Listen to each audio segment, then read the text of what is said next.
माई के पाट अब खुल जाए जी, भक्ति में सब लोग झूल जाए जी। माई के पाट अब खुल जाए जी, भक्ति में सब लोग झूल जाए जी। देरी कहरी न सया गड़ी छूट जाए जी, देरी कहरी न सया गड़ी छूट जाए जी। सैया चाली न भीड़ सवा टूट जाए जी, पिया चाली न भीड़ सवा टूट जाए जी, पिया चाली न भीड़ सवा टूट जाए जी। ये सैया माई के दर्शनवा करब, शारदा मैया के अध्ययना धरब।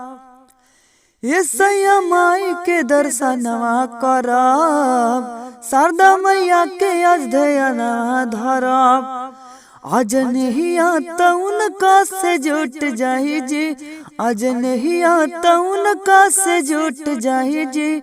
सैया चाली न भीड़ सवा टूट जाए जी, पिया चाली न भीड़ सवा टूट जाए जी, पिया चाली न भीड़ सवा टूट जाए जी। ले ली कलसा में जलवा पिया, होके पवित्र दोनों बारब दिया, बारब दिया। ले ली कलसा में जलवा पिया, होके पवित्र दोनों बारब दिया।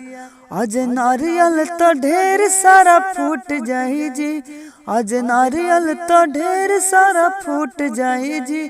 सैया चाली न भीड़ सवा टूट जाए जी, पिया चाली न भीड़ सवा टूट जाए जी, पिया चाली न भीड़ सवा टूट जाए जी। तो दोस्तों कैसा लगा सॉन्ग? ये माँ सरस्वती के ऊपर भक्ति गीत था और यह बहुत ओल्ड ट्रैक है। भोला का भाव बा तोहरा लीची के हो, प्रमोद प्रेमी का ट्रैक था दोस्तों।